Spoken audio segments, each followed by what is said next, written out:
This is that electronic communications machine, the machine you do your accounts on, the machines you check your kids on. The boxes have changed, the technology has got smaller, but it's really what we as human beings want to do with it that counts.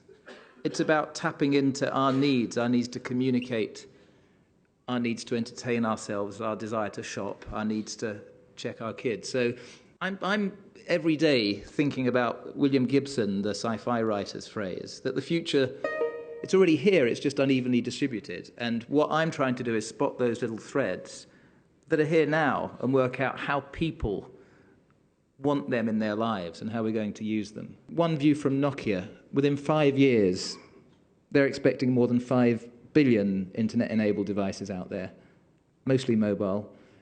They call it the remote control for your clickable world, where the world around you becomes your web and the mobile your cursor. So I suppose the first of the big themes is this is a whole new revolution about the mobile internet. So,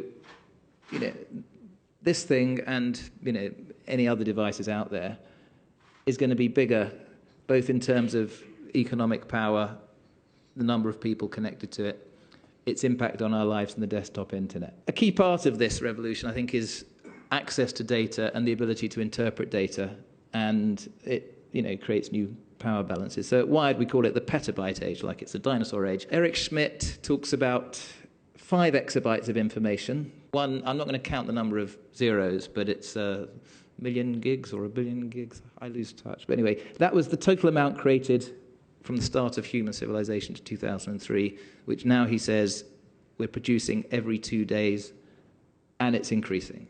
Now, this is a map of the UK that's not drawn. It's just tracking the movements of ships on the coast via their satellite links. Again, it's extraordinary. It's by people called Ito, who we've worked with at Wired. And they also did this map, which is a map of, in London, public transport, how often the buses come. They've tracked it through real-time data, and the higher the line, the more buses there are. So if you want to go on that route going northwest, there's a pretty good chance of getting a bus. Another one where they tried to show the most tourist-friendly places in Europe. The brighter colour is the most touristy. They've done it by getting tagged photos on a website called Panoramio, and the most location-based tags mean tourists probably spending more time taking photos there.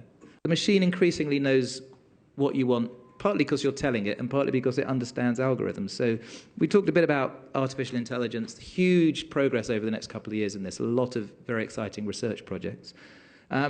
There are websites now called things like Hunch, where they will ask lots of questions, you will answer them. Collectively, they will personalize the answers and draw algorithmic conclusions. So people who generally like to go on holiday in southern Spain and find red-haired women attractive, if they're men, will generally prefer these brands of cereal and will like this book more than this book.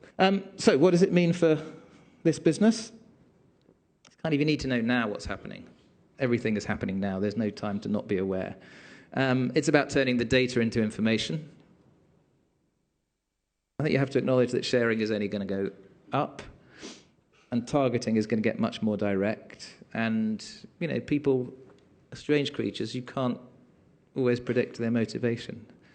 Douglas Adams wrote The Hitchhiker's Guide to the Galaxy.